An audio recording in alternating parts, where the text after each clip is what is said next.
kenapa laki-laki ini dijamin oleh Nabi SAW masuk surga 3 hari berturut-turut? Ternyata laki-laki ini tidak pernah tidur di malam hari sebelum ia memaafkan orang-orang. Bismillahirrahmanirrahim. Assalamualaikum warahmatullahi wabarakatuh.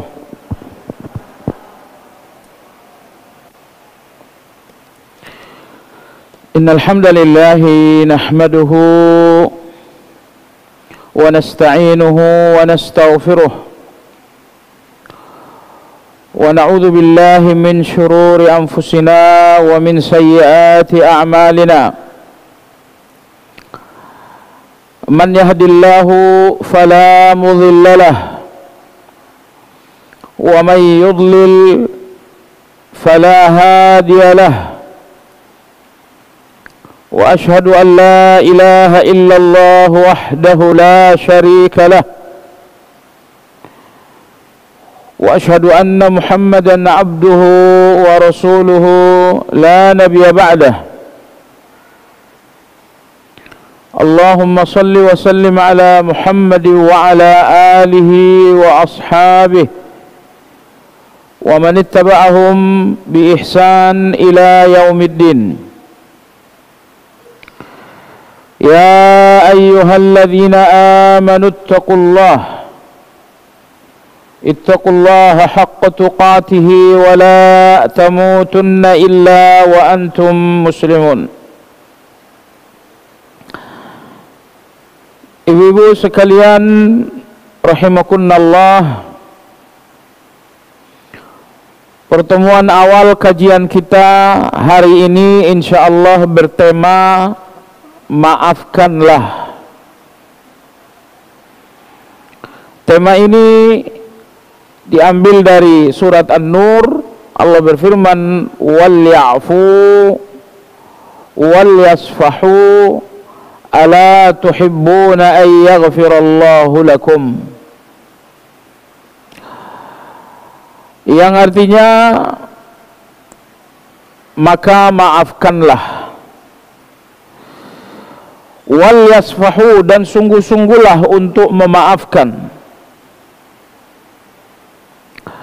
Ala tuhibbuna an yaghfirallahu lakum, tidakkah kalian ingin juga dimaafkan oleh Allah Azza wa Jal?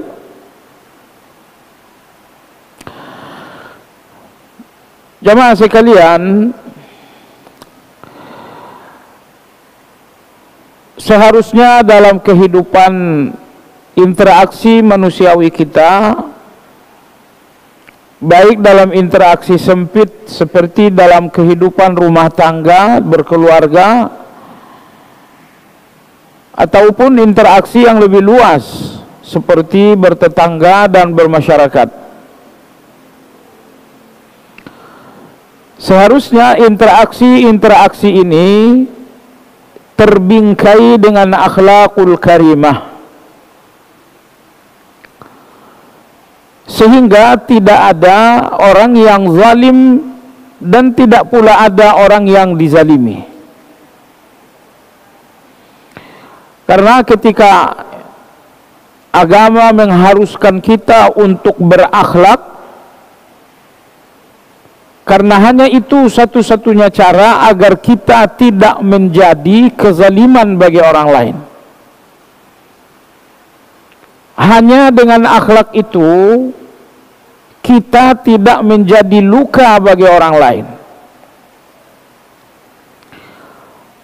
Maka apabila akhlak seseorang sudah mulai rusak, akhlak seseorang sudah mulai berkurang, maka saat itulah dia akan jatuh menzalimi orang lain. Dalam hadis yang diriwayatkan oleh Imam Tirmidzi dari Abu Hurairah radhiyallahu anhu, Nabi sallallahu alaihi wasallam ditanya, "Ya Rasulullah, apa faktor utama seseorang masuk surga?" Kata Nabi sallallahu alaihi wasallam, taqwallah wa husnul khuluq. Penyebab utama seseorang masuk surga adalah ketakwaan kepada Allah dan akhlak yang mulia kepada manusia. Antara dirinya dengan Allah ada ketakwaan, lalu antara dirinya dengan sesama manusia ada akhlak yang mulia. Kata Nabi sallallahu alaihi wasallam, dua faktor inilah penyebab utama seseorang masuk ke dalam surga. Kemudian Nabi sallallahu alaihi wasallam ditanya lagi, "Ya Rasulullah, faktor utama seseorang masuk ke dalam neraka?" Kata Nabi sallallahu alaihi wasallam, "Al-fam wal farj." Yang pertama adalah lidah, dan yang kedua adalah kehormatan ataupun kelamin. Jadi penyebab utama seorang masuk neraka pertama zina, dan yang kedua adalah lidah. Jemaah sekalian yang saya hormati, jadi manusia-manusia surga inilah karakter mereka, yaitu akhlak yang mulia kepada semua orang, lalu ketakwaan yang tinggi kepada Allah Azza wa Jalla. Dalam hadis lain juga diriwayatkan oleh Imam Tirmidzi, Nabi kita sallallahu alaihi wasallam bersabda, "Akmalul mu'minina imanan ahsanuhum akhlaqan." Seorang mukmin yang paling sempurna imannya, yaitu seorang mukmin yang paling indah akhlaknya. Keimanan itu tersembunyi di balik jiwa dan hati kita. Tapi Nabi kita sallallahu alaihi wasallam menegaskan bahwa ada indikasi-indikasi kasat mata tentang iman terbaik. Lalu beliau mengatakan, iman terbaik adalah seseorang yang memiliki akhlak yang terbaik. Jadi coba evaluasi akhlak Anda kepada anak-anak, kepada suami, kepada saudara-saudari, tetangga. Karena akhlak ini adalah indikator keimanan seseorang. Akhlak yang baik menandakan iman yang baik, tapi akhlak yang rusak menunjukkan iman yang rusak. Nah, apabila akhlak telah rusak, maka seseorang akan menjadi kezaliman bagi orang lain. Bicaranya akan mengganggu orang lain, perilakunya akan menyakiti orang lain. Dan ini tidak seharusnya terjadi dari seorang yang beriman. Baik jamaah sekalian, seandainya Anda berhadapan dengan situasi seperti itu, Anda yang berusaha baik, tapi ternyata orang lain tidak pernah berusaha baik. Anda yang berusaha diam, tapi orang lain terus berbicara memfitnah Anda. Apa yang mesti Anda lakukan?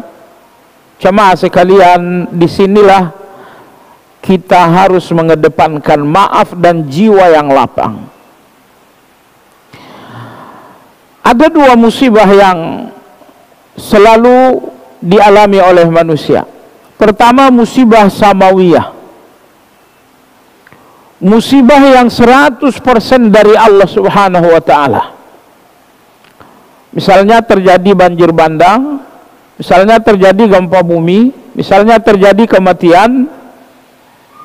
Ini semua adalah musibah-musibah yang murni datang dari Allah dan tidak ada keterlibatan manusia sedikit pun. Lalu musibah yang kedua adalah musibah basyariyah. Musibah yang terjadi karena ulah orang lain. Misalnya rumah tangga kita terusik, terganggu, ribut disebabkan karena fitnah orang lain. Misalnya seseorang yang sedang bekerja akhirnya dipecat disebabkan karena fitnah dan kedengkian orang lain. Ini dinamakan musibah basyariah, musibah yang terjadi karena ulah manusia. Baiklah, bersabar untuk musibah yang pertama relatif lebih mudah. Bersabar untuk kematian, karena kematian ini musibah yang secara mutlak datang dari Allah Azza wa Jalla, sehingga manusia tidak punya pilihan apa-apa kecuali bersabar. Maka bersabar atas musibah samawiyah relatif lebih mudah. Akan tetapi bersabar atas musibah basyariah, bersabar atas musibah yang disebabkan ulah orang-orang jahat yang tidak bertanggung jawab, ini relatif lebih susah. Kenapa? Karena Anda punya pilihan lain. Misalnya Anda dimarahi dengan kata-kata yang sangat kasar, Anda bisa membalas, atau mungkin Anda bisa mencakar, dan tentu pilihan yang paling ideal Anda bersabar. Tapi maksud saya adalah di samping bersabar ada pilihan-pilihan lain yang bisa menjadi pilihan Anda. Disinilah bersabar itu menjadi relatif berat, karena di samping bersabar ada pilihan lain. Maka Imam Ibn Taimiyah rahimahullah ta'ala mengatakan, seandainya manusia tidak membekali diri dengan motivasi yang besar, akan sulit baginya untuk memaafkan dan bersabar atas kejahatan orang lain. Karena dia mampu untuk membalas, dia pun punya uang untuk membawa perkara ke pengadilan. Tapi ketika ada motivasi yang besar untuk sabar dan memaafkan, saat itulah seseorang mampu sabar dan memaafkan. Jemaah sekalian yang saya hormati, maka pada kajian kita siang hari ini kita akan berbicara tentang kenapa harus memaafkan. Apa motivasi-motivasi yang menguatkan kita untuk tidak pernah berhenti memaafkan orang lain? Kadang-kadang sangat sakit. Kita yang sedang bekerja, akhirnya kita dipecat, pendidikan anak-anak terganggu, situasi rumah tangga betul-betul berantakan, ulah satu orang yang dengki. Benar-benar kita terusik, kita terlukai. Nah, dalam situasi seperti ini, saya ulangi sekali lagi, seandainya tidak ada motivasi yang sangat-sangat besar, Anda nggak akan mampu memaafkan. Karena Anda punya pilihan lain, misalnya dengan memukul, misalnya dengan melaporkan ke pengadilan. Baiklah, mari kita lihat apa saja motivasi-motivasi utama sehingga kita harus terus memaafkan dan gak boleh berhenti memaafkan itu. Adapun motivasi yang pertama, jamaah sekalian, betapapun seseorang jahat dan zalim kepada Anda, mungkin kezaliman itu yang mengakibatkan rumah tangga Anda berantakan, pekerjaan Anda berantakan. Mungkin kejahatan itu yang mengakibatkan terjadi kecelakaan di jalan raya yang membuat Anda cacat seumur hidup.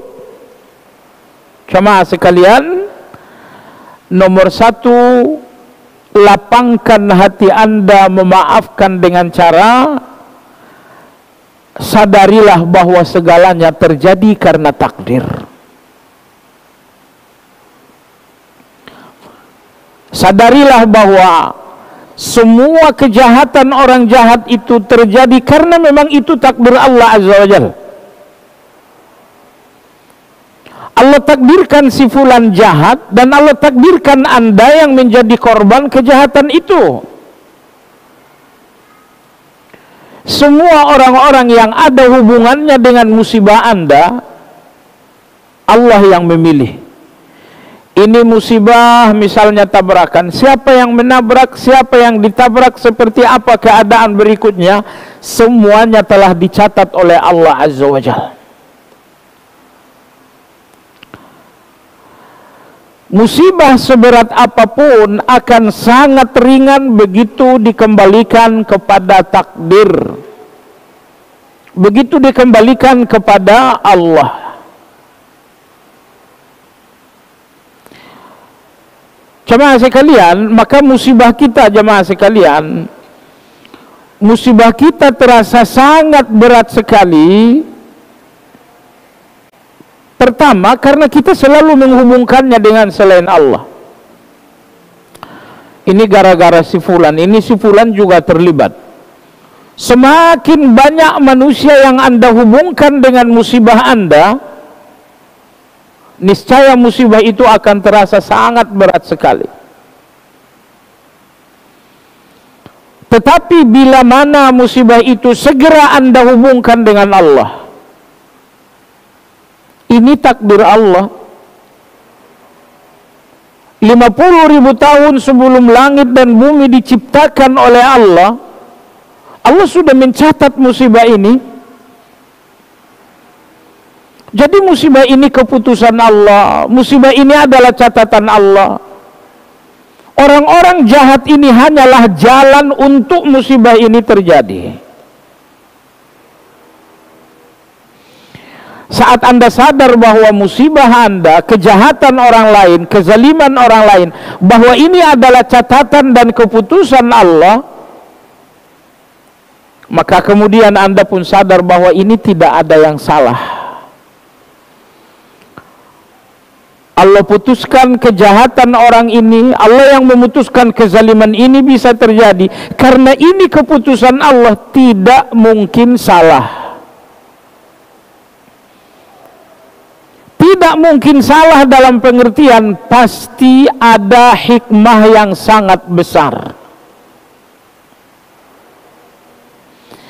Pernahkah Allah memutuskan sesuatu tanpa hikmah? Jawabannya nggak pernah.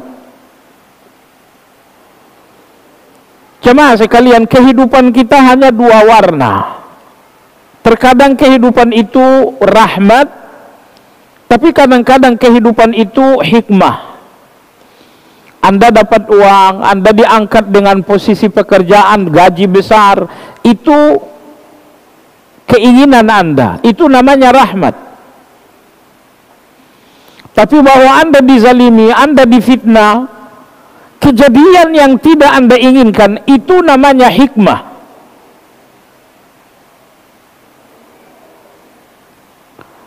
Tidak betul kita lebih membutuhkan rahmat daripada hikmah. Karena rahmat, Anda tersenyum saat menerima. Tapi boleh jadi kemudian Anda akan menangis. Nah, adapun hikmah, Anda menangis saat menerima, tapi mungkin beberapa saat lagi Anda akan tersenyum. Sehingga pilihannya cuma ada dua. Anda tersenyum dulu, baru menangis. Atau Anda menangis dulu baru tersenyum. Musibah Anda seperti kezaliman, seperti kejahatan orang lain, ini semuanya hikmah. Anda menangis di awal, tapi percayalah Anda akan tersenyum Anda menangis di awal, tapi percayalah Anda akan tersenyum di akhir. Itulah hikmah. Di awal kita menangis, tapi hitung hari, hitung minggu, hitung bulan kemudian ternyata kita pun sadar betapa hikmah ini sangat indah sekali. Jemaah sekalian yang saya hormati, jadi segala musibah, segala kezaliman adalah keputusan Allah. Allah izinkan untuk terjadi. Allah izinkan terjadi berarti tidak ada yang salah. Saya terluka, saya menangis, dipecat dari pekerjaan, betul, tapi itu semuanya tidak salah. Kenapa tidak salah? Karena Allah akan menggantikannya dengan hikmah. Dan ketika hikmah itu datang, Anda akan lupa dengan musibah. Subhanallah, betapa indahnya Allah Azza wa Jalla, betapa lembutnya Allah Subhanahu wa ta'ala, bahwa Allah kirimkan satu ujian. Kadang-kadang hati kanak-kanak kita mengatakan Allah benar-benar enggak punya perasaan, Allah enggak benar-benar punya kasihan. Ini musibah yang berat, akulah yang dipilih untuk menjalaninya. Tapi jamaah sekalian, kalau Anda bersabar, kalau Anda tulus dan ikhlas, beberapa hari, beberapa minggu, beberapa bulan kemudian, Allah akan memberikan Anda hikmah yang membuat Anda melupakan musibah, yang membuat Anda melupakan musibah itu. Jadi oleh sebab itu, jangan berlebihan gelisah atas musibah, karena Allah akan menambalnya dengan hikmah, di mana musibah itu akan terhapus dengan hikmah tersebut.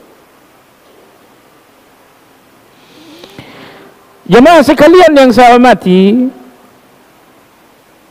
di antara hikmah di balik musibah seperti kejahatan, kezaliman orang lain, fitnah dan tuduhan-tuduhan orang lain, di antara hikmahnya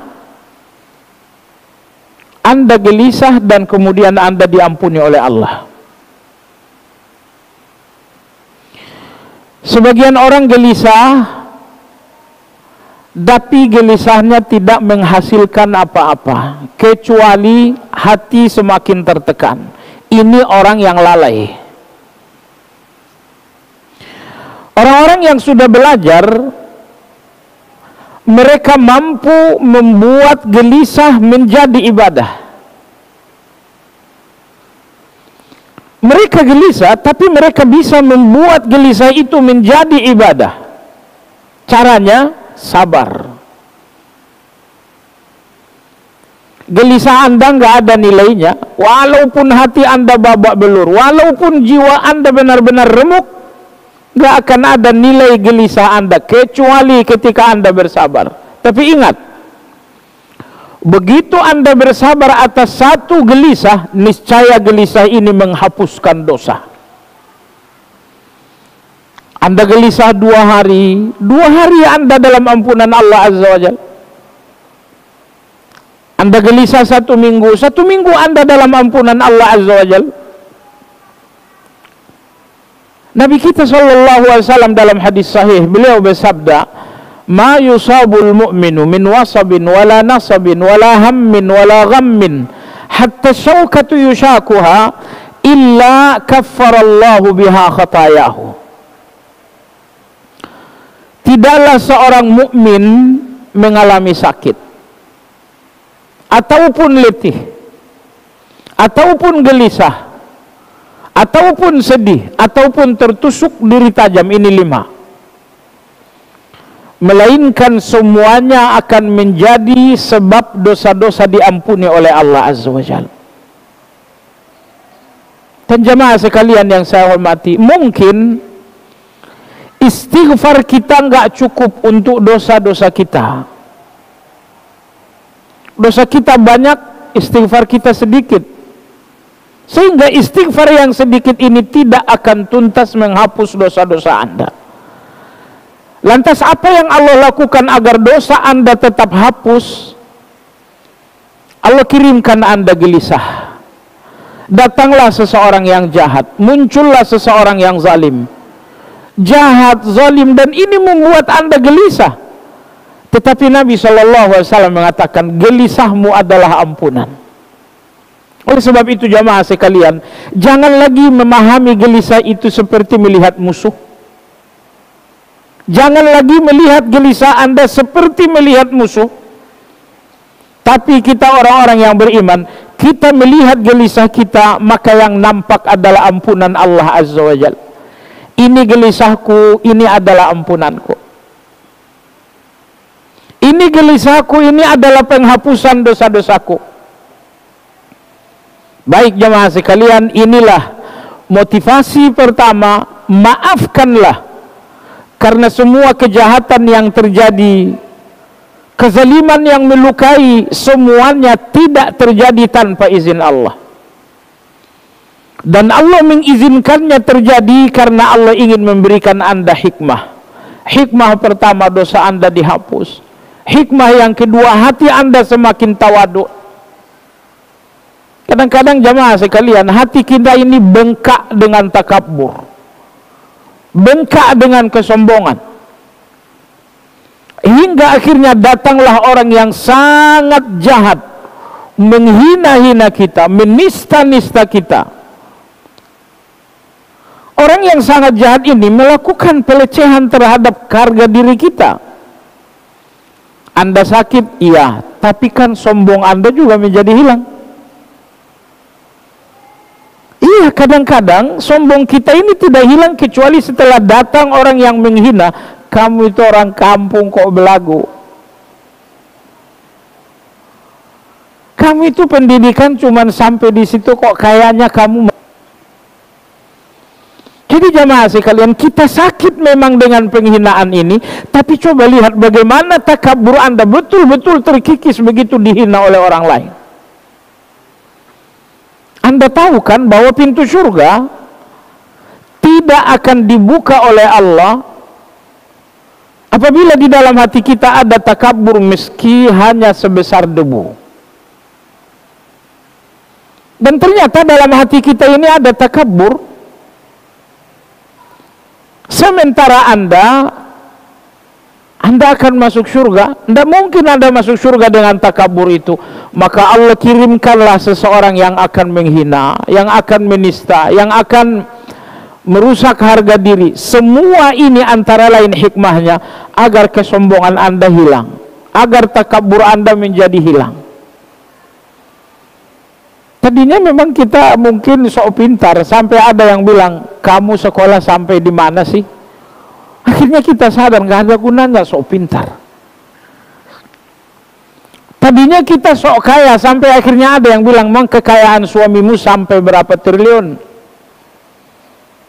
Sakit memang, tapi bagaimanapun itulah cara Allah membersihkan hati kita. Kadang-kadang kalau nggak ada yang menghina, kalau nggak ada yang melakukan penistaan terhadap kehormatan dan harga diri kita, kita akan terus menerus sombong, kita akan terus menerus takabur. Baik jamaah sekalian yang saya hormati, jadi kezaliman-kezaliman manusia segera maafkan. Kezaliman mereka ini diizinkan oleh Allah untuk terjadi. Karena ada yang Allah berikan kepada Anda hanya melalui kejahatan manusia.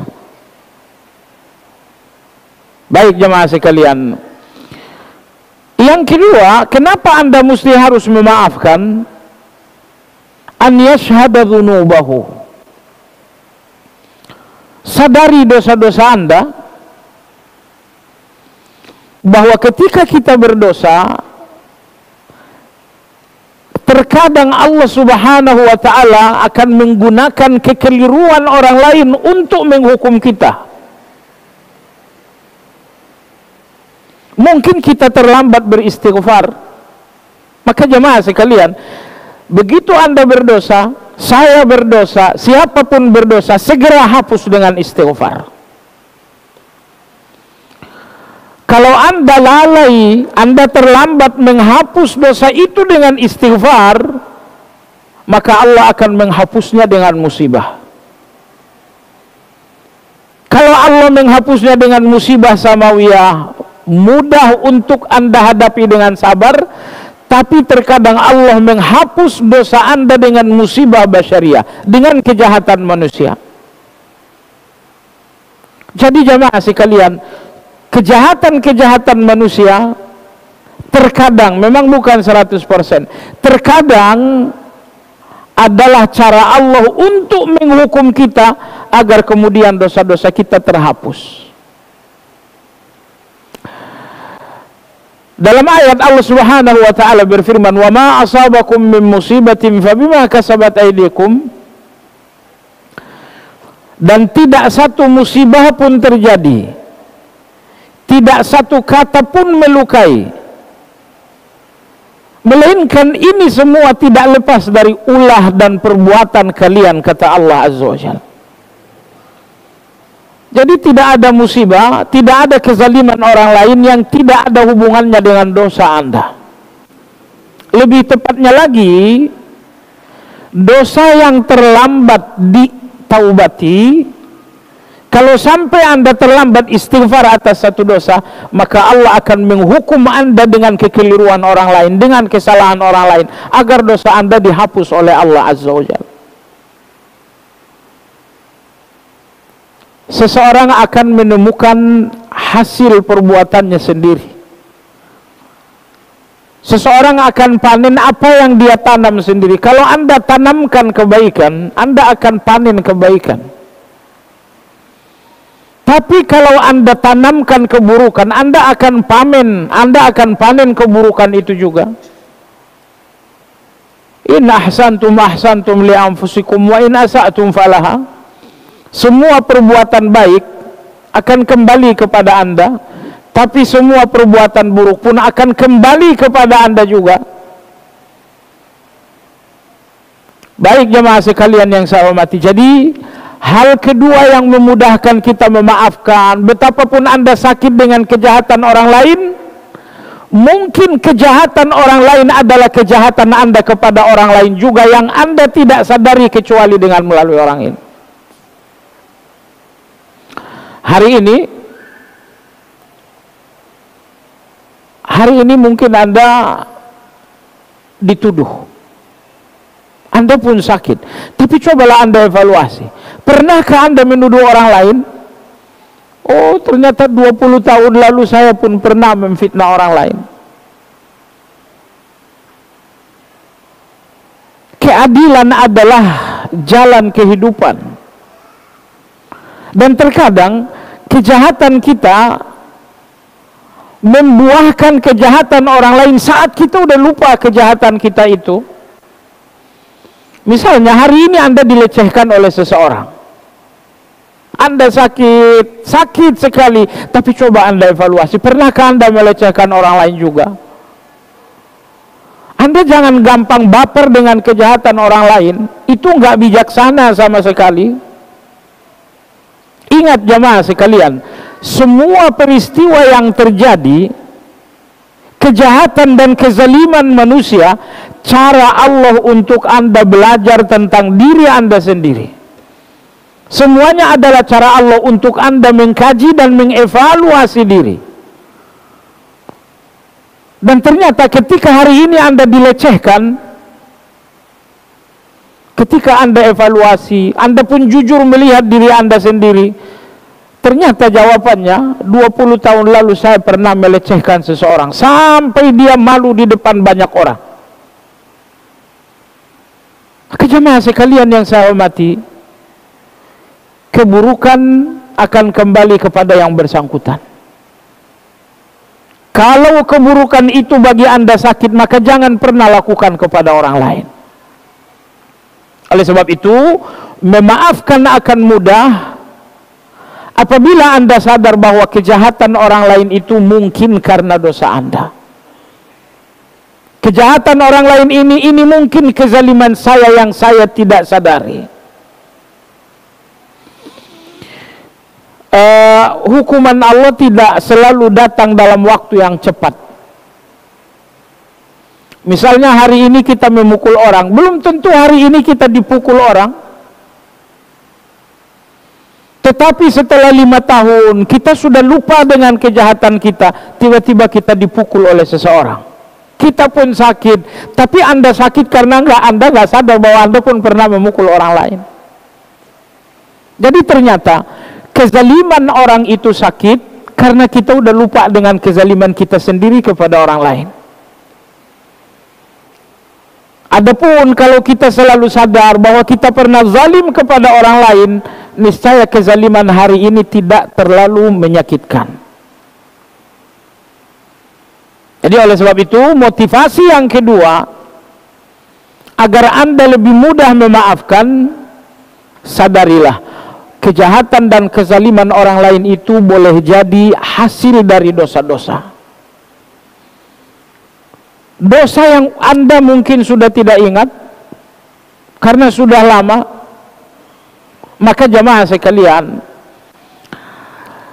satu dosa yang dihukum oleh Allah segera, biasanya hukumannya relatif lebih ringan. Tapi satu dosa yang dihukum oleh Allah setelah waktu yang sangat lama, itu biasanya hukumannya sangat berat. Karena hukuman yang ditunda lebih berat daripada hukuman yang disegerakan.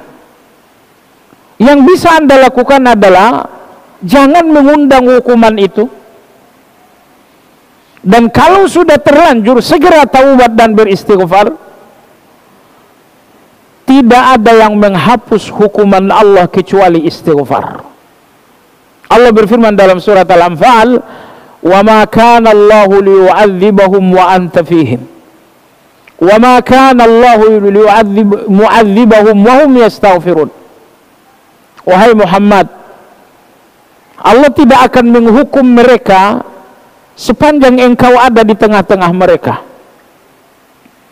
Dan yang kedua, Allah pun tidak akan menghukum mereka sementara mereka terus-menerus beristighfar. Ulama-ulama kita menafsirkan ayat ini, mereka berkata, hukuman Allah dengan istighfar tidak pernah bertemu. Hukuman Allah dengan istighfar tidak pernah bersatu.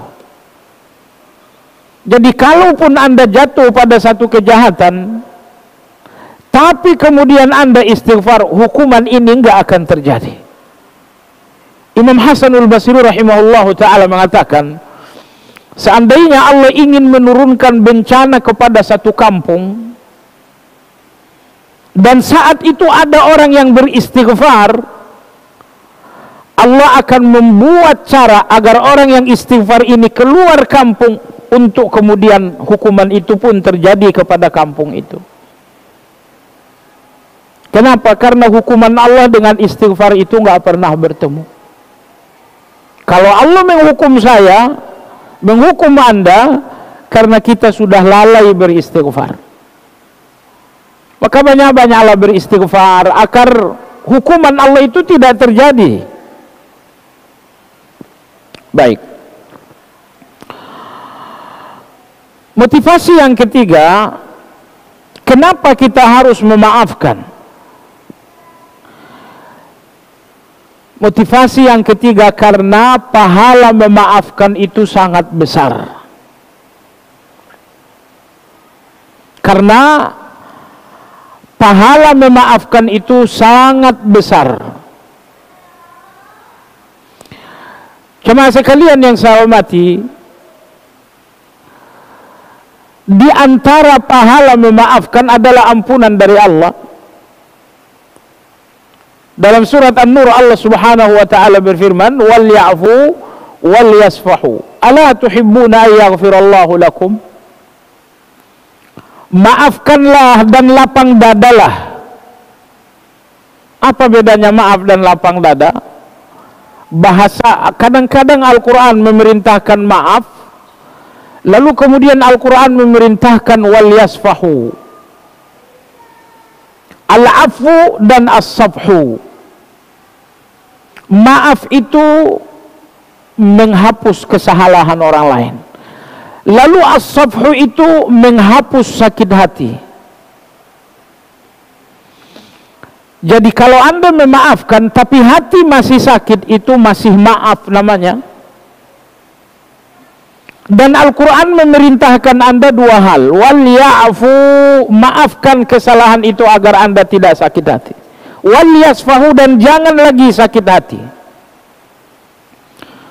Anda memaafkan tapi hati masih sakit, masih ada peluang besok Anda akan balas dendam. Ya, kamu saya maafin, ketika 3 hari balik lagi. Anda memang memaafkan tapi Anda nggak berhasil menghilangkan sakit hati. Maka Al-Quran mengatakan wal ya'fu, maafkanlah, wal yasfu, lapang dadalah. Maksud lapang dada di sini, jangan lagi sakit hati. Bagaimana Anda menyembuhkan sakit hati ini? Allah berjanji, ala tuhibbuna ayyaghfirallahu lakum, tidakkah kalian ingin dimaafkan Allah juga? Jadi pahala pertama ketika Anda memaafkan, Anda dapatkan maaf dari Allah Azza wa Jalla. Anda dapatkan ampunan dari Allah Azza wa Jalla. Ini berarti jamaah sekalian, ciri-ciri orang yang akan mendapatkan ampunan adalah seseorang yang selalu lapang dada memaafkan orang lain. Jadi kalau Anda bertemu dengan seseorang yang sakit hati, ini bukan orang yang memaafkan. Dan orang yang di hadapan Anda itu bukan orang yang akan diampuni oleh Allah Azza wa Jalla. Karena di antara ciri seseorang yang diampuni oleh Allah adalah selalu berjiwa lapang atas kesalahan orang lain, mudah memaafkan. Orang yang selalu memaafkan akan selalu diampuni oleh Allah Azza wa Jalla. Maka ciri-ciri maghfirah, ciri-ciri ampunan Allah ketika Anda selalu lapang dada memaafkan orang lain. Jemaah sekalian yang saya hormati, saya kira kita semua jujur banyak dosa. Kalau kita betul mengakui banyak dosa, itu berarti peluang Anda ke neraka sangat besar dan peluang Anda ke surga sangat kecil. Anda lihat Nabi Adam, Allah yang menciptakan Adam secara langsung dengan kedua tangannya. Lalu Allah pun kemudian memerintahkan malaikat untuk memberi penghormatan kepada Adam dalam bentuk sujud. Tapi ketika Adam alaihi salam melakukan satu kesalahan, ingat hanya satu kesalahan, ternyata Adam alaihi salam diusir dari surga. Bukan karena 2 kesalahan, bukan karena 10 kesalahan, hanya satu kesalahan Nabi Adam alaihi salam sehingga kemudian diusir dari surga. Jadi kalau Anda punya banyak salah, surga ini hanya mimpi sebetulnya. Dan tidak pernah surga itu harapan bagi Anda tanpa ampunan dari Allah Azza wa Jalla. Jadi peluang Anda ke surga sebenarnya cuma satu, ampunan. Oh, saya punya salat tahajud. Oke, Anda punya tahajud, dosa Anda banyak enggak? Antara kebaikan Anda dengan dosa, subhanallah, ingat, dosa itu pasti dicatat. Kebaikan Anda belum pasti diterima. Semalam Anda salat tahajud, 100% Allah terima? Enggak tahu. Tadi pagi Anda salat subuh, Anda syuruk, Anda salat duha, 100% Allah terima? Enggak tahu. Kejahatan Anda pasti, kebaikan tapi pahala ke atas kebaikan Anda tidak pasti.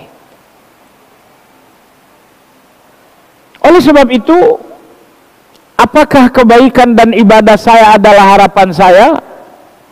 Itu terlalu kecil.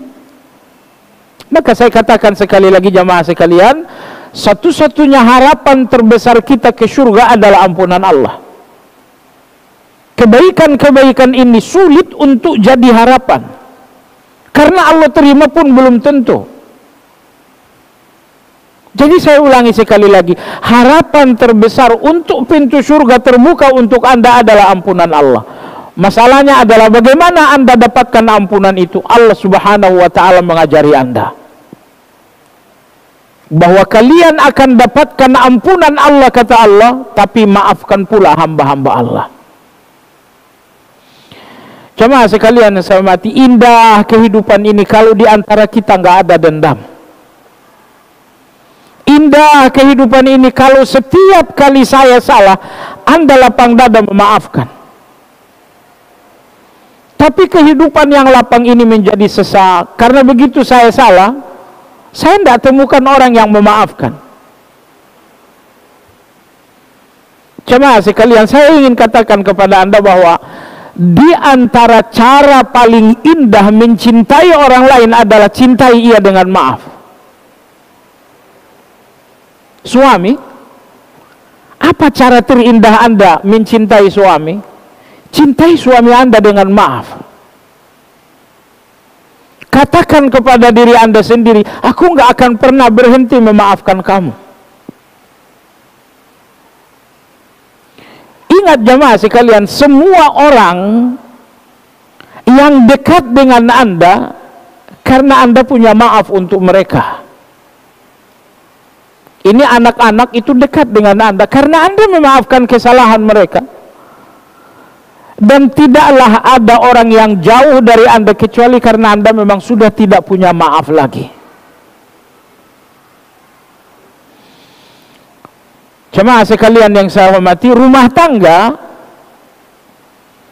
usia rumah tangga itu tidak ditentukan angka 40 tahun, 50 tahun. Tapi usia rumah tangga itu ditentukan oleh maaf. Sepanjang Anda maaf, nggak ada rumah tangga yang berantakan. Semua rumah tangga yang berantakan karena tidak lagi ada maaf. Maka coba perhatikan bagaimana maaf ini menyelamatkan rumah tangga. Jadi kalau Anda ingin menyelamatkan rumah tangga Anda, nomor satu Anda lakukan, berikan maaf. Berikan maaf. Tidak akan hancur satu rumah tangga kalau dihuni oleh orang-orang yang berlapang dada. Masalahnya kadang-kadang syaitan mengatakan jangan memaafkan. Memaafkan itu kelemahan. Jangan memaafkan, nanti dia makin menjadi-jadi. Dua statement ini rawahus syaitan. Itu riwayat dari syaitan. Statement pertama, ketika kamu memaafkan, setan mengatakan kamu lemah.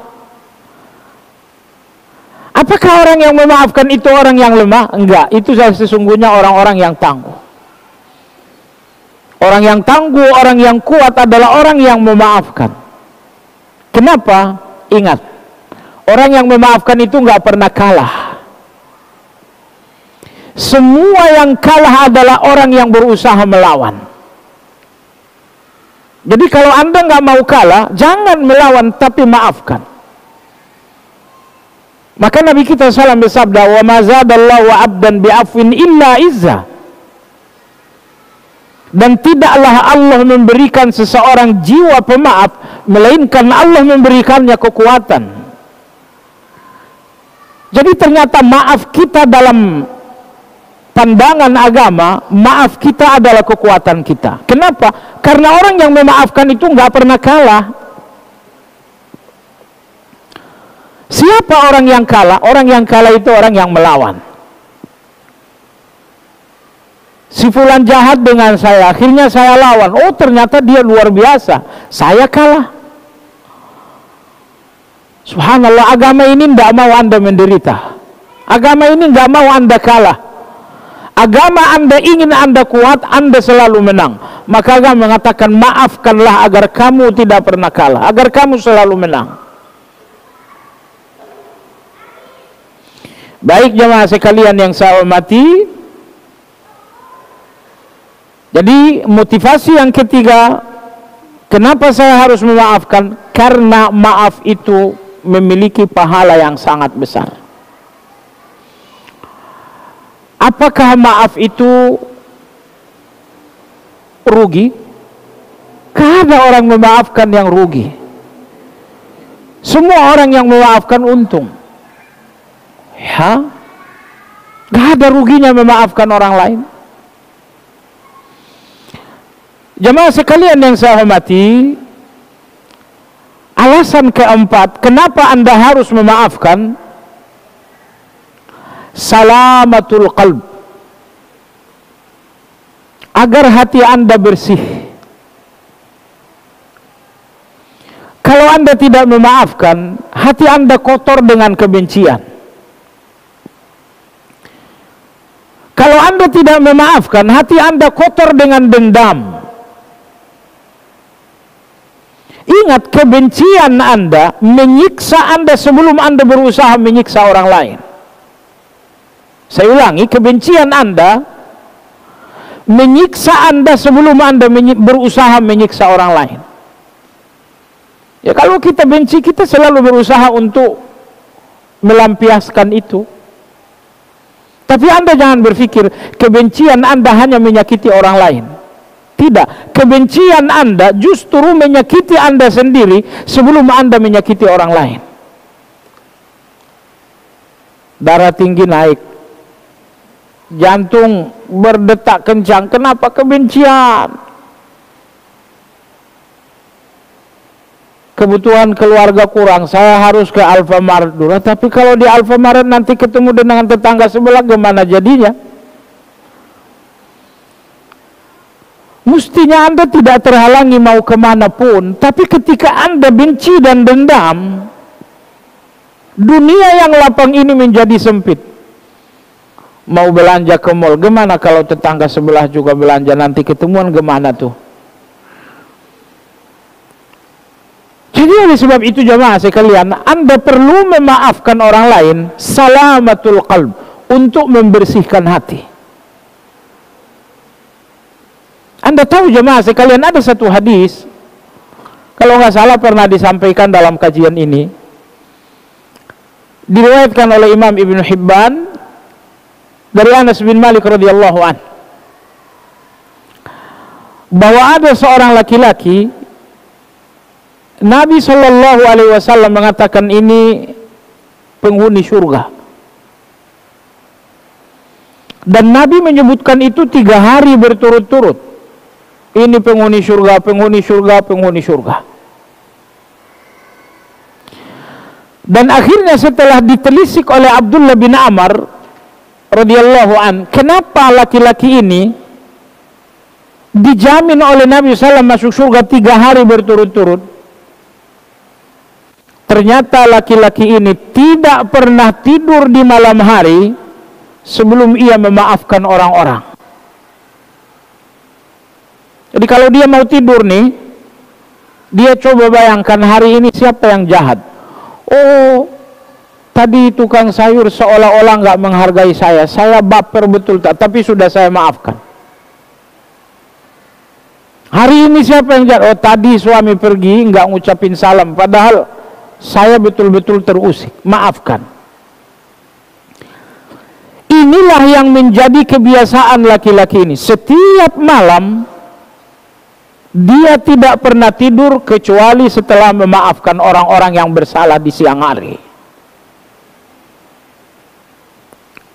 Artinya laki-laki ini nggak punya dendam, nggak punya benci kepada orang lain. Lalu Nabi SAW mengatakan, yatlu alaikum rajulun min ahlil jannah, akan datang kepada kalian seorang laki-laki penghuni surga.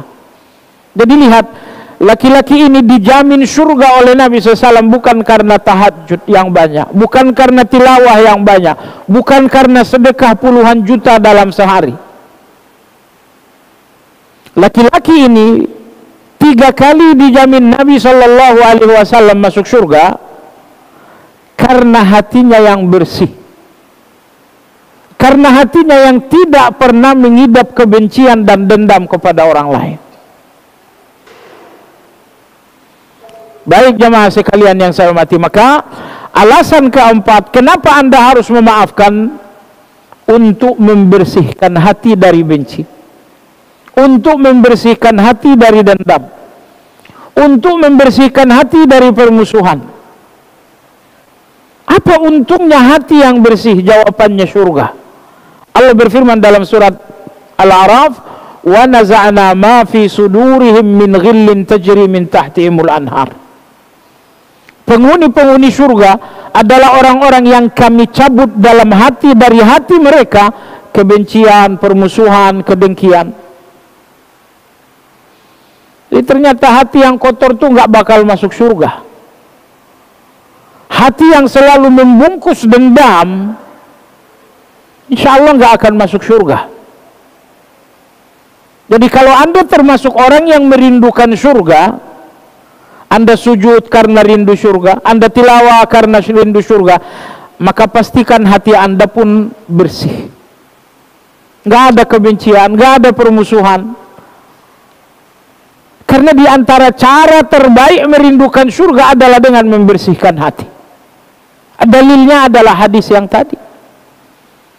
Bagaimana seorang laki-laki, bahkan Abdullah bin Amr yang meriwayatkan hadis tadi, dia sengaja izin tidur di rumah laki-laki itu. Seperti apa sih salat malamnya? Nabi jamin masuk surga. Seperti apa sih tilawahnya? Anda tahu tidak, ternyata laki-laki dijamin masuk surga ini nggak punya salat malam sama sekali. Ternyata laki-laki ini pun nggak punya tilawah sama sekali. Tapi hatinya bersih. Nggak ada benci, nggak ada dendam, nggak ada permusuhan. Jemaah sekalian yang saya hormati, ingat, kadang-kadang kita mengatakan dia jahat, makanya saya benci. Dia jahat, makanya saya benci. Kalau orang tidak salah, memang tidak mungkin dibenci. Kebencian itu selalu kepada orang yang salah. Tapi hari ini kita belajar bahwa orang yang salah itu pun tidak perlu dibenci agar kita tidak terluka dengan kebencian kita sendiri. Tetapi maafkan. Ya, jangan salah mempasangkan. Orang salah saya benci, itu pasangan yang salah. Orang salah saya maafkan, itu pasangan yang serasi. Tugas kita adalah menghapus segala keburukan. Baik jemaah sekalian yang saya hormati, alasan yang kelima, mengapa saya harus memaafkan? Jawabannya karena balas dendam hanya akan membuat Anda semakin terhina. Kebencian hanya membuat Anda semakin terhina. Jemaah sekalian, Nabi kita sallallahu alaihi wasallam bersabda, "Innallaha la yanzuru ila amwalikum wala ila suwarikum." Allah nggak pernah memandang penampilan kalian, walaupun baju kalian harganya 15 juta. Allah pun nggak memandang harta kalian, walau tabungan kalian 5 triliun. Walakinnallaha yanzuru ila ma fi qulubikum. Tapi Allah Azza wa Jalla selalu memandang hati kalian.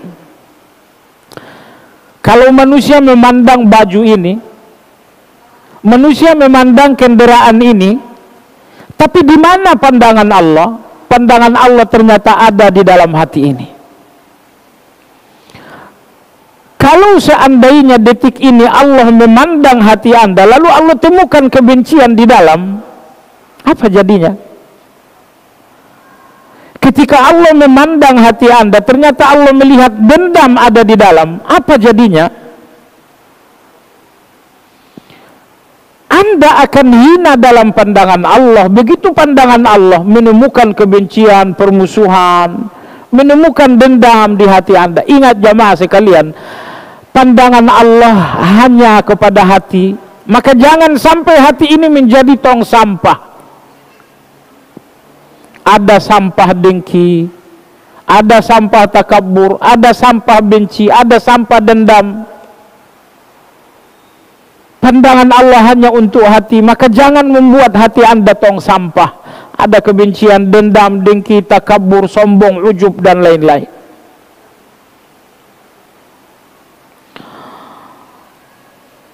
Maka kebencian kalau Anda tidak segera hilangkan, dendam kalau tidak segera dihapus, itu semuanya akan membuat Anda hina dalam pandangan Allah Azza wa Jalla.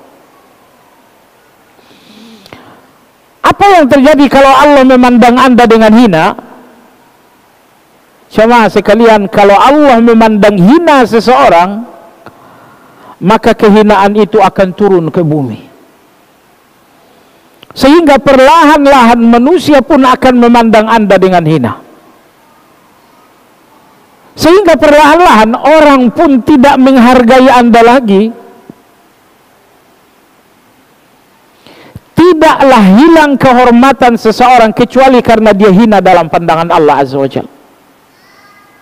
Saya ulangi, tidak mungkin kehormatan Anda hilang dalam pandangan manusia kecuali karena memang Anda telah hina dalam pandangan Allah. Jadi kalau Anda hina dalam pandangan Allah, perlahan-lahan manusia pun tidak akan melihat Anda dengan hormat. Datang anak kecil, nggak lagi hormat kepada kita. Manusia tidak lagi memandang Anda dengan hormat. Di mana kehormatan Anda? Dicabut oleh Allah karena Anda hina dalam pandangan Allah. Apa yang membuat Anda hina dalam pandangan Allah? Karena Allah melihat hati Anda, lalu Allah temukan dendam. Allah melihat hati Anda, lalu Allah temukan benci. Allah melihat hati Anda dan Allah temukan permusuhan. Maka jemaah sekalian yang saya hormati, dendam dalam hati, kebencian dalam hati akan membuat Anda hina dalam pandangan Allah. Oleh sebab itu, maafkanlah. Maafkanlah. Tadi saya sebutkan hadis Nabi SAW bersabda, wa ma zadallahu abdan bi'afwin illa izzah. Tidaklah seorang hamba memaafkan, melainkan ia akan semakin mulia dalam pandangan Allah. Jadi ternyata maaf Anda nggak akan membuat Anda hina. Tapi sebaliknya, maaf Anda akan membuat Anda semakin mulia dalam pandangan Allah Azza wa Jalla.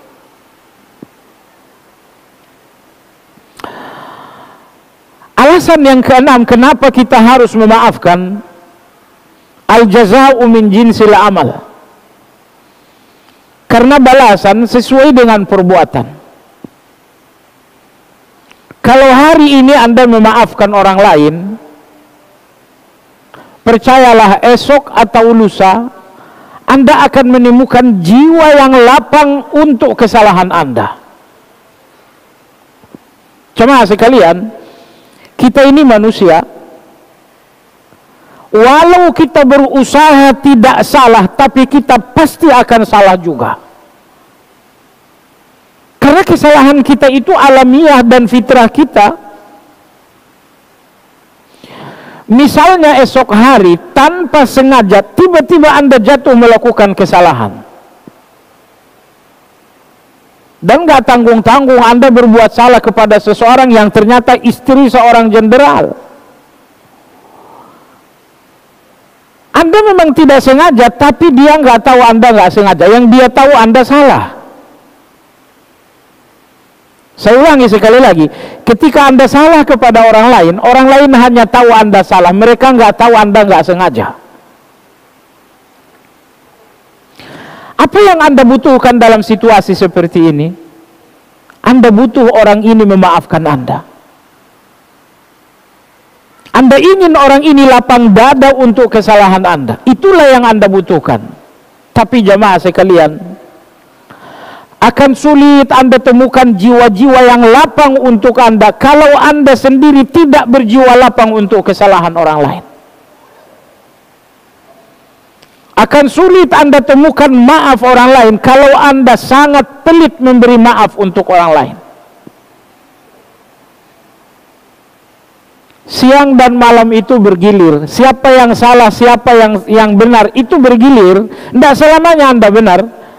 Hari ini suami Anda salah, tapi besok Anda yang salah. Semuanya akan bergilir. Maka jangan pernah kikir memberikan maaf. Karena esok Anda pun salah dan Anda butuh diberi maaf. Akan Anda dapatkan maaf kalau Anda pun selalu memberi maaf. Al-jaza'u min jinsil amal, karena balasan dari Allah Subhanahu wa taala selalu sesuai dengan perbuatan. Kalau Anda selalu memaafkan, akan selalu ada orang yang memaafkan Anda. Ingat, maaf Anda tidak akan diabaikan oleh Allah. Maaf Anda bukan debu yang hilang dengan tiupan angin, tapi maaf Anda mutiara yang sangat mahal bagi Allah Azza wa Jalla. Dan Allah akan mendatangkan orang-orang yang juga akan selalu memaafkan Anda. Subhanallah, indah sekali ketika seorang suami salah, istri memberi maaf. Ketika istri salah, suami pun memaafkan. Ketika anak-anak salah, orang tua pun lapang dada untuk indah sekali kehidupan seperti itu. Kehidupan yang harmoni itu bukan kehidupan yang gak pernah ada salah. Tapi kehidupan harmoni itu adalah satu kehidupan di mana tidak pernah berhenti maaf. Itulah kehidupan harmoni. Itulah rumah tangga harmoni. Rumah tangga di mana maaf gak pernah berhenti. Di mana semangat memaafkan gak pernah letih. Jemaah sekalian, jangan letih, jangan bosan. Kadang-kadang kita berpikir, saya udah maafin tapi rasa-rasanya gak dihargain. Apa yang Anda lakukan untuk manusia memang letih. Tapi apa yang Anda lakukan untuk Allah, itulah yang mudah. Semua yang berat karena Anda melakukannya untuk manusia.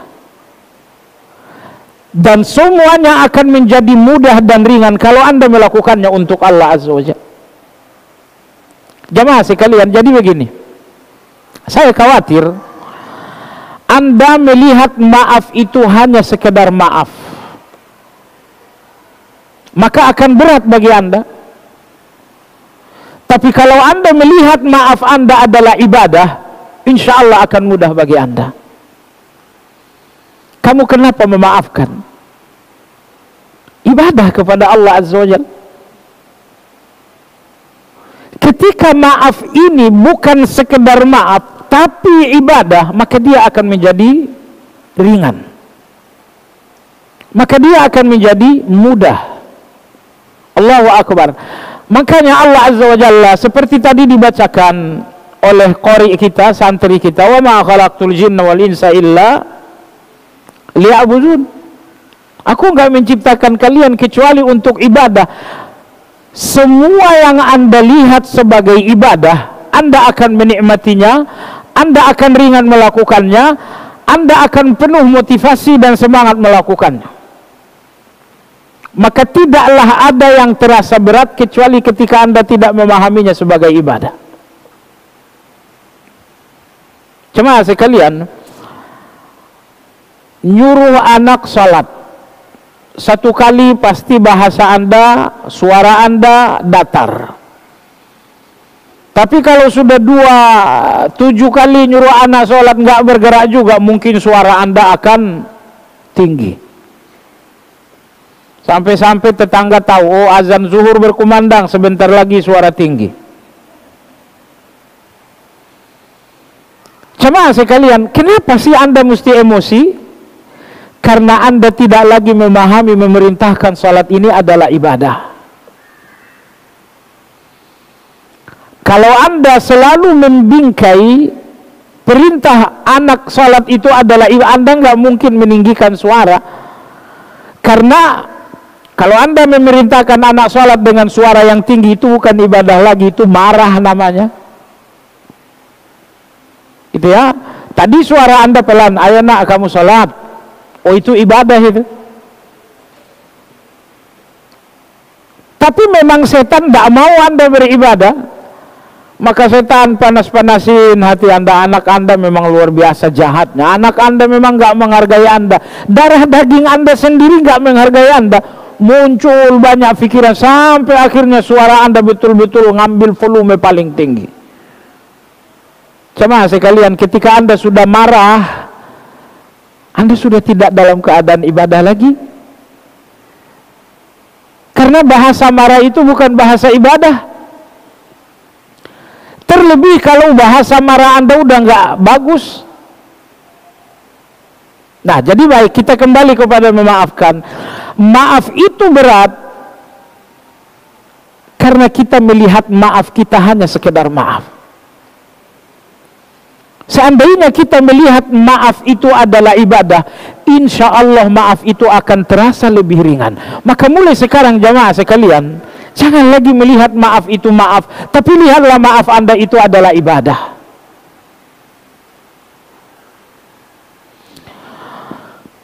Selanjutnya jamaah sekalian, alasan yang ketujuh,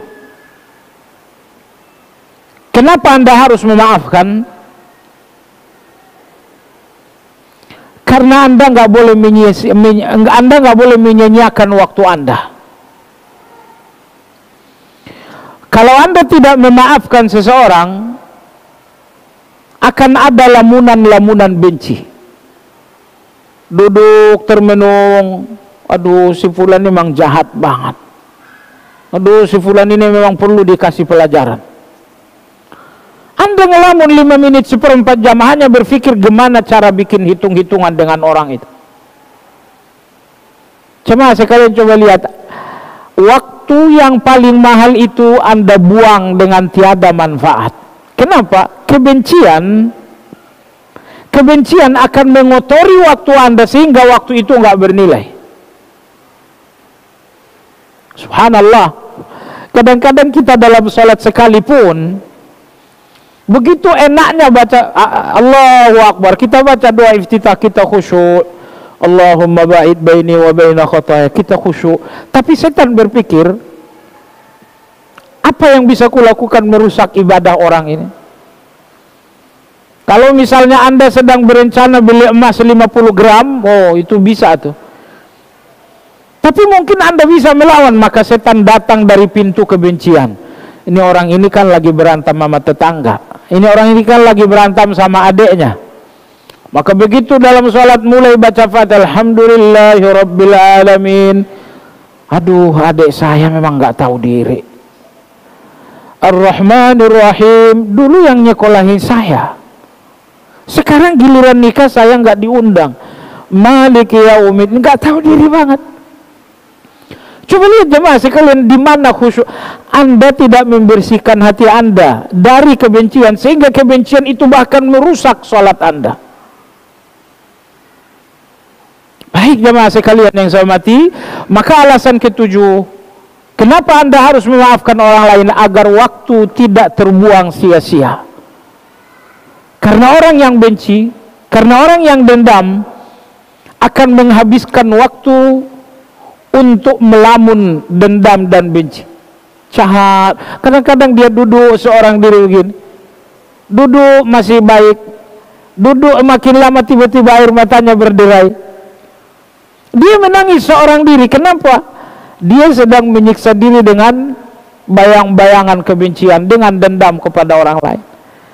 Kenapa Anda nggak kasihan dengan diri Anda sendiri? Anda lukai hati Anda dengan dendam itu. Maka jemaah sekalian yang saya hormati, maafkanlah agar tidak ada waktu yang terbuang sia-sia. Karena memikirkan, karena melamun, karena berpikir bagaimana cara membuat perhitungan. Jemaah sekalian yang saya hormati, di antara alasan kenapa Anda harus memaafkan, alasan berikutnya,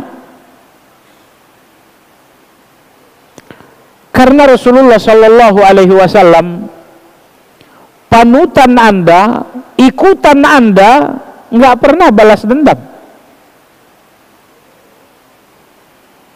Kalau panutan kita Rasulullah, dia nggak pernah balas dendam. Sayangnya kita terlalu sering nonton film. Terlalu sering nonton film, apakah itu pendekar, apakah itu peperangan. Ujung-ujungnya film itu adalah balas dendam. Benar nggak tuh? Ternyata film itu adalah kehidupan orang-orang murahan. Sinetron itu adalah deskripsi kehidupan orang-orang yang tidak terhormat. Ketika kehidupan yang diceritakan adalah kehidupan yang selalu diakhiri dengan dendam, dengan balas dendam. Itu bukan kehidupan kita, ibu sekalian. Kehidupan kita adalah perjalanan di atas maaf, maaf lagi, maaf lagi, maaf terus, maaf tiada henti. Junjungan dan panutan kita Rasulullah SAW, pernah beliau dendam? Enggak pernah. Anda tahu ketika seorang Yahudi datang menagih hutang Rasulullah SAW, beliau datang menagih, bukan bicara baik-baik, bukan, tetapi kerah Nabi SAW ditarik sampai leher Nabi kita SAW merah. Setelah itu Yahudi ini mengatakan, Muhammad, bayar hutang dong. Kalian Bani Hashim terbiasa tidak bayar hutang. Kalian Bani Hashim kalau bahasa Indonesia, dari kakek-kakek muda terbiasa nggak bayar hutang. Oh, kakek-kakek kita dibawa oleh Yahudi itu. Umar radhiyallahu anhu ada di samping Nabi sallallahu alaihi wasallam. Tubuh Umar radhiyallahu anhu gemetar menahan emosi terhadap Yahudi ini. Lalu Nabi SAW mengatakan, wahai Umar, tolong ambilkan sedikit dari Baitul Mal untuk bayar hutang. Umar mengambilkan uang dari Baitul Mal lalu dibayarkan kepada Yahudi tersebut. Anda lihat jemaah sekalian, tidak ada sedikit pun bahasa marah. Ya, padahal mestinya kalau kita gitu ya, oh itu kita rujak itu. Ini Rasulullah di sampingnya bukan siapa-siapa, di samping beliau Umar. Saya kira kita tahu siapa Umar. Umar lewat di satu gang, iblis pun lari. Nah, ini bersama Rasulullah SAW ada Umar, tiba-tiba datang seorang preman kecil. Padahal di samping Rasulullah adalah mantan preman besar yang sudah dapat hidayah, Umar radhiyallahu an, mantan juara lah, mantan pendekar lah.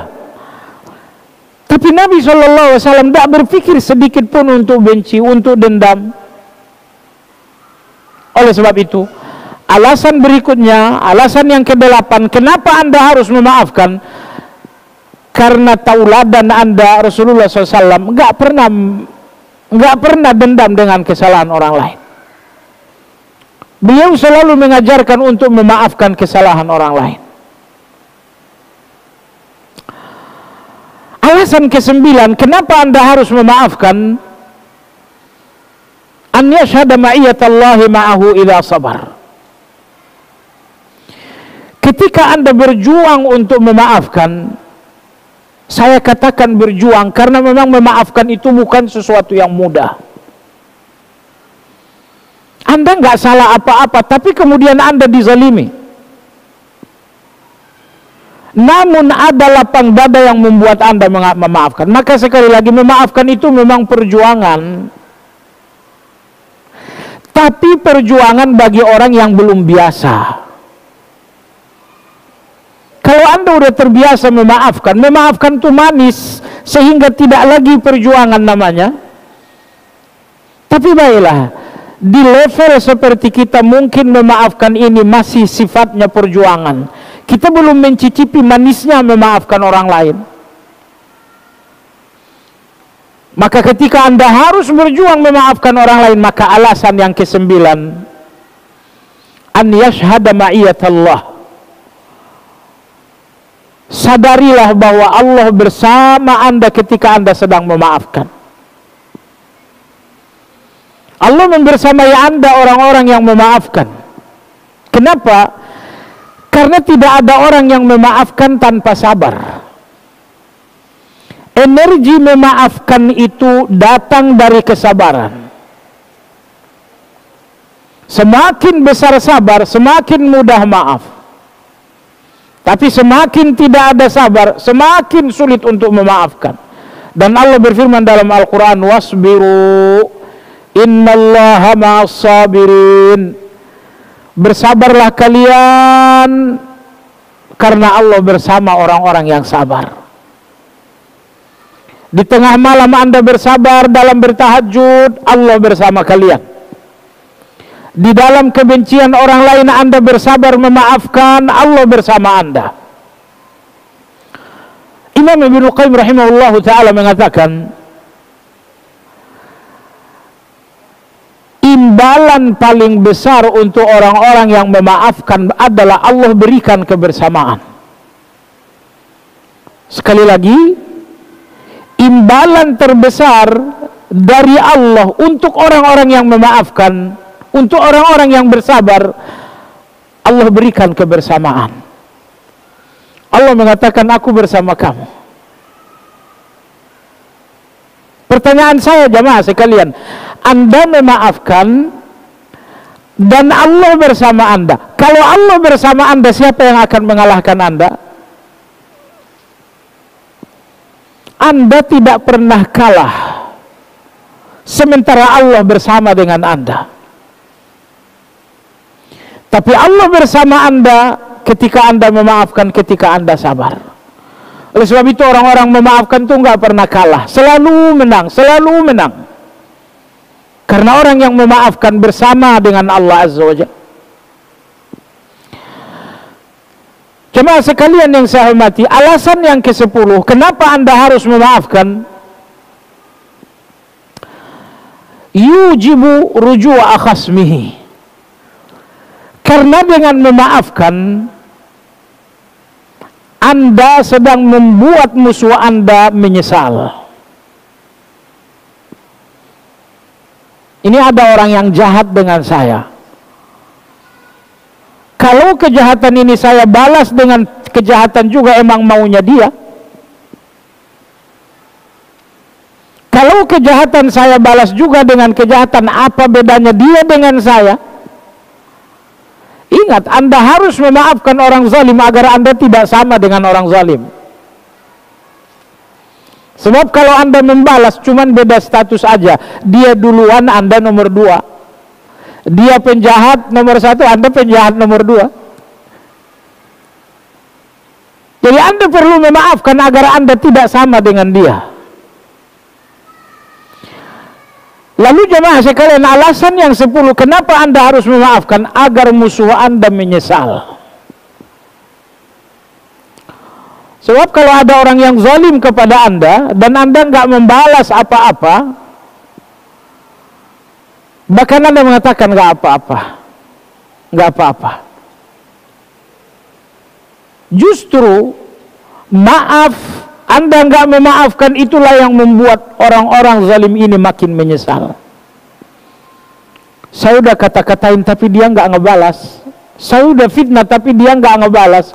Tadi ketemu tetap saja tersenyum. Idfa' billati hiya ahsanus sayyi'ah. Keburukan tidak pernah berubah menjadi baik kecuali dengan kebaikan. Anda ingin keburukan ini menjadi baik? Ingat, keburukan enggak akan menjadi baik dengan keburukan. Air yang bernajis akan bersih dengan air yang bersih. Kezaliman orang lain adalah kejahatan, dan tidaklah akan terjadi kebaikan kecuali dengan kebaikan.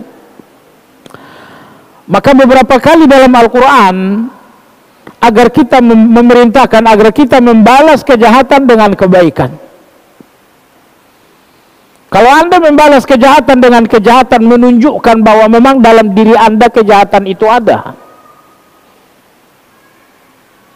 Kalau ada orang yang jahat dan harusnya dibalas dengan kebaikan, ternyata Anda nggak mampu, menunjukkan bahwa kebaikan itu nggak ada dalam diri Anda. Miskin kebaikan. Anda miskin kebaikan ketika Anda nggak mampu membalas keburukan itu dengan kebaikan Anda. Baiklah jemaah sekalian yang saya hormati. Jadi kalau Anda ingin musuh Anda menyesal, Anda ingin musuh Anda datang minta maaf kepada Anda, maka terdahululah memaafkan. saya maafkan, saya maaf. Untuk ujung-ujungnya dia akan datang mengaku salah. Dalam ayat Allah Subhanahu wa taala berfirman, Allah Subhanahu wa taala berfirman, idfa billati hiya ahsan fa idzal ladzi bainaka wa bainahu adawatun ka'annahu waliyyun hamid. Artinya, selalulah membalas keburukan orang lain dengan kebaikanmu, sehingga musuh bebuyutanmu akan berubah menjadi teman yang sangat setia. Awalnya Umar radhiyallahu anhu musuh bagi Nabi sallallahu alaihi wasallam. Tapi jemaah sekalian, Nabi kita tidak pernah balas dendam walaupun Umar memusuhi. Nabi kita tidak pernah balas dendam walau Abu Sufyan memusuhi. Nabi kita SAW tidak pernah balas dendam walaupun Khalid memusuhi beliau dalam perang Uhud dan lain-lain.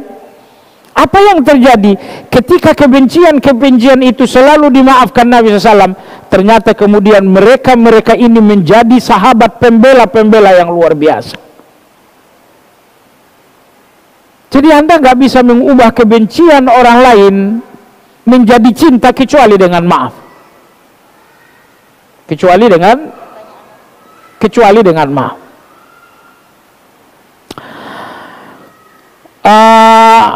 Kita percepat sedikit lagi. Alasan ke-11 kenapa memaafkan: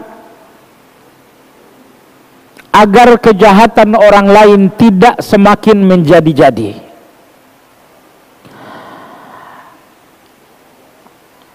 Alasan agar kejahatan orang lain tidak semakin besar, tidak semakin menjadi-jadi.